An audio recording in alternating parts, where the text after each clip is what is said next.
या बातमीचे प्रायोजक आहेत अफजान ज्यूस अँड फालुदा। फालुदा, खजूर ज्यूस, बासुंदी, लस्सी मिळण्याचे सोलापुरातील एकमेव ठिकाण, पेंटर चौक, बिजापूर वेस्ट, सोलापूर। माननीय श्री चंद्रशेखर जी। धन्यवाद सभापति जी। मैं आज इस सदन में अत्यंत महत्वपूर्ण, ऐतिहासिक और संवेदनशील विषय पर अपनी बात रखने के लिए खड़ा हुआ हूं। यह केवल एक विधेयक नहीं है, ये भारत की लोकतंत्र की आत्मा का प्रश्न है। यह उस न्याय की परीक्षा है जिसकी नींव हमारे संविधान में रखी थी, और यह उस विश्वास का सवाल है जो देश की करोड़ों महिलाओं के संसद से जुड़ा हुआ है।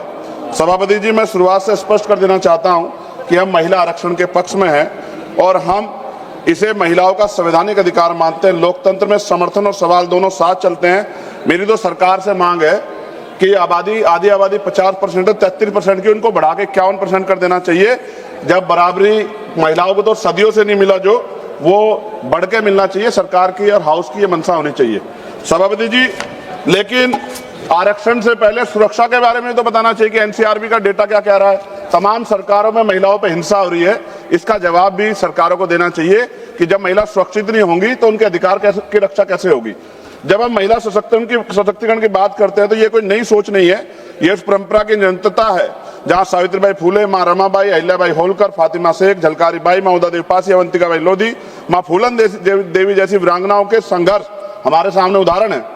बाबा साहब अम्बेडकर जी ने संविधान बनाते हुए कहा था कि हम एक ऐसे संविधान को बना रहे हैं जहां हर नागरिक को समान अधिकार देगा, चाहे वह पुरुष हो या महिला। हमें याद रखना चाहिए, उन्होंने कहा था कि मैं किसी भी समाज की प्रगति को महिलाओं की प्रगति से मापता हूं। बाबा साहब अम्बेडकर जी ने सबसे बड़ा क्रांतिकारी कदम था वो हिंदू कोड बिल था। उन्होंने उसमें महिलाओं को संपत्ति में अधिकार, विवाह और तलाक में बराबरी, गोद लेने का पूरा अधिकार था। और इसके जब वो सफल नहीं हो पाए तो उन्होंने कानून मंत्री पद से इस्तीफा दे दिया सभापति जी।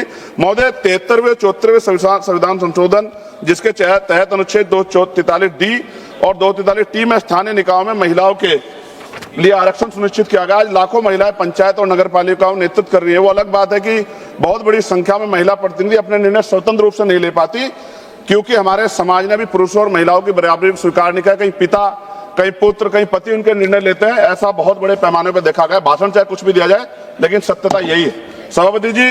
मान्यवर काशीराम साहब कहा करते, जिसकी इतनी संख्या बारी उसकी इतनी हिस्सेदारी। इन्हीं विचारों की कसौटी पर अगर वर्तमान महिला आरक्षण कानून को परखा जाए तो स्पष्ट हो जाता है कि 33% आरक्षण आधी आबादी के साथ पूर्ण न्याय नहीं करता। और यदि 33% आरक्षण दे भी दिया तो सबसे बड़ा प्रश्न यह उठता है कि SC, ST और OBC और मुस्लिम वर्ग की महिलाओं को वास्तविक प्रतिनिधित्व कैसे मिलेगा, क्योंकि वर्तमान व्यवस्था में कोटे के अंदर कोटे कोई प्रावधान नहीं है। इसका सीधा अर्थ यह है कि आरक्षण उन वर्गों तक सीमित रह सकता है जिनके पास पहले से ही सामाजिक, आर्थिक और राजनीतिक संसाधनों तक पहुंच है। ऐसे में दलित, आदिवासी, पिछड़े और मुस्लिम वर्ग की महिलाओं जो सबसे अधिक वंचित है वो हाशिए पर रह जाएंगी, फिर से प्रतिनिधित्व से बाहर रह जाएंगी। ये न केवल महिलाओं के अधिकारों के साथ अन्याय है बल्कि सामाजिक न्याय की अवधारणा के भी खिलाफ है। आज जरूरत है केवल आरक्षण देने की नहीं बल्कि न्यायपूर्ण और समावेशी आरक्षण सुनिश्चित करने की है। आप तो कोटे में उपवर्गीकरण यानी कि कोटे के अंदर कोटे की बात करने वाले हैं, तो महिला आरक्षण में इसे लागू करने के पीछे आप लोग क्यों रह गए? क्योंकि जब तक सबसे वंचित महिलाओं को उनका हक नहीं मिलेगा तब तक कोई भी आरक्षण अधूरा ही रहेगा। ये लड़ाई केवल आरक्षण की नहीं, ये लड़ाई बराबरी, सम्मान और असली लोकतंत्र की है। सभापति जी, मैं इस सदन के माध्यम से हो रही चर्चा के बीच एक मूलभूत प्रश्न उठाना चाहता हूं। सामाजिक न्याय की वास्तविक स्थापना कैसे होगी? हम सब जानते हैं कि बाबा साहब अम्बेडकर ने दलितों और वंचितों समाज के राजनीतिक सशक्तिकरण के लिए पृथक निर्वाचन की मांग की थी। उसका स्पष्ट मत था कि जब तक दलित समाज में को अपने प्रतिनिधि स्वयं चुनने का अधिकार नहीं मिलेगा तब तक उनका वास्तविक सशक्तिकरण संभव नहीं है। लेकिन परिस्थितिवश पूना पैक्ट के कारण ये मांग अधूरी रह गई, क्योंकि गांधी जी अनशन पर बैठ गए थे। मैं इतिहास को नहीं दोहराना चाहता, लेकिन उस समझौते ने दलितों को आरक्षण तो दिया लेकिन स्वतंत्र राजनीतिक आवाज छीन ली। माननीय सभापति जी, बहुजन आंदोलन के महानेता काशीराम जी ने अपनी प्रसिद्ध पुस्तक चमचा युग में भी इस व्यवस्था की सीमाओं को उजागर किया है कि कैसे वर्तमान राजनीतिक ढांचे में दलित प्रतिनिधि अक्सर स्वतंत्र नहीं रह पाते, अपने समाज से ज्यादा अपनी पार्टी के प्रति समर्पित हो जाते हैं। यही हाल पिछड़े वर्ग के नेताओं का भी है। अगर आप सही मायने में दलितों को, महिलाओं को, पिछड़े वर्ग को आरक्षण देना चाहते हैं, लाभ देना चाहते हैं, अगर आप वास्तव में उन्हें संसद में सतत रूप से लाना चाहते हैं तो वक्त आ गया कि उनके लिए पृथक निर्वाचन की व्यवस्था की जाए, क्योंकि बिना स्वतंत्र राजनीतिक प्रतिनिधित्व के आरक्षण केवल एक संख्या बनकर रह जाएगा, सशक्तिकरण नहीं बन पाएगा। अगर हम सच में सामाजिक न्याय चाहते तो हमें आधे अधूरे समाधान नहीं बल्कि साहसिक और मूलभूत निर्णय लेने होंगे। उसके लिए पृथक निर्वाचन की व्यवस्था करनी पड़ेगी। लोकसभा की तरह सभापति जी, राज्यसभा की सीटों में वृद्धि होनी चाहिए। वर्तमान में राज्यसभा की सीटें लोकसभा की सीटों के लगभग 45% है, इसलिए लोकसभा सीटों को बढ़ाने के बाद राज्यसभा की सीटें बढ़ाकर 850 का 45%, यानी कि लगभग 383 सीटें होनी चाहिए।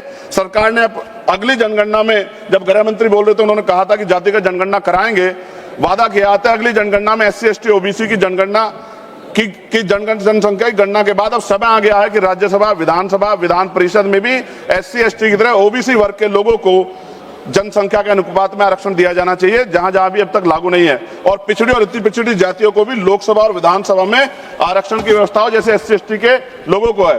सभापति जी, हमारा संविधान कहता है कि प्रतिशत जनसंख्या के आधार पर होना चाहिए, साथ ही संघीय संतुलन को भी बना रहेगा। 1976 और 2001 के परिसीमन को रोकने का निर्णय इसलिए लिया गया था क्योंकि उस समय यह समझ थी कि अगर केवल जनसंख्या के आधार पर किया गया तो राज्य जनसंख्या नियंत्रण में सफल, जो राज्य जनसंख्या नियंत्रण में सफल रहे वो नुकसान में चले जाएंगे। सरकार तो कहती है कि प्रक्रिया निष्पक्ष होगी, लेकिन सवाल उठता है क्या इसके लिए सभी राज्यों का व्यापक परामर्श हुआ?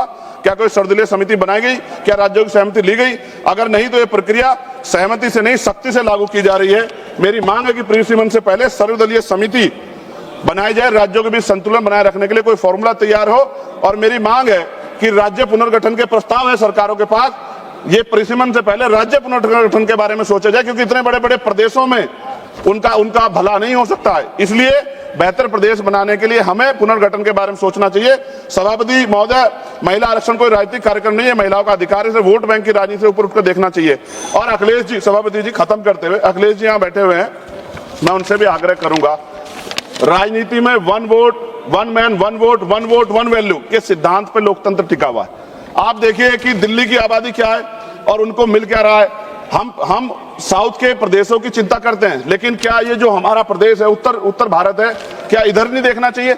अगर हम लोग करीब से देखेंगे अखिलेश जी, तो 2011 की जनगणना के अनुसार ये समझिए कि उत्तर प्रदेश की आबादी 20 करोड़ थी उस समय, और 20 करोड़ का मतलब हमें आज 140 सीटें मिलनी चाहिए। राजस्थान के साथ भी छल हो रहा है, मध्य प्रदेश के साथ भी, बिहार छत्तीसगढ़ के साथ भी, हरियाणा के साथ भी, पंजाब के साथ भी। मेरी ये मांग है कि हम राजनीतिक भाईचारा निभाते हुए ये ना भूल जाए कि हमारे प्रदेशों के क्या हाल है। आप समझ के देखिए, एक MP कितने क्षेत्रों को कवर कर सकता है? इतनी बड़ी बड़ी लोकसभाएं बनी है। तो ये आज आवश्यकता है कि हम उत्तर का भी ध्यान रखें, हम लोग नॉर्थ का भी ध्यान रखें, और ऐसा कॉमन मिनिमम प्रोग्राम बनाए जिसमें उत्तर प्रदेश का जो 20 सीटों का नुकसान हो रहा है, अगर ये लागू हो जाएगा तो भी वो 20 सीटों का नुकसान की भरपाई कैसे होगी, इसके बारे में ध्यान रखते हुए, और पिछड़े वर्ग की महिलाओं को, मुस्लिम वर्ग की महिलाओं को, और पिछड़े और अति पिछड़े समाज को लोकसभा और विधानसभा में भी आरक्षण की व्यवस्था करानी चाहिए।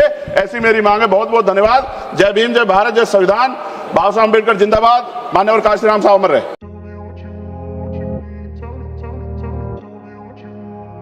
सोलापुरात गेल्या 25 वर्षापासून फ्रेश ज्यूस मिळण्याचे एकमेव ठिकाण अफजान ज्यूस अँड फालुदा।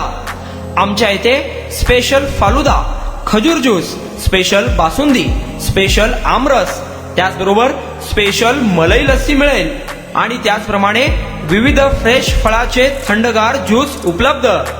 फॅमिलीसाठी खास ज्यूस पिण्याची स्वतंत्र सोय, पार्सलची सुविधा। आता घर बसल्या झोमॅटोवर ऑर्डर करा अफजान ज्यूस अँड फालुदा। तर मग चला ना, अफजान ज्यूस अँड फालुदा येथे एकदा अवश्य भेट द्या।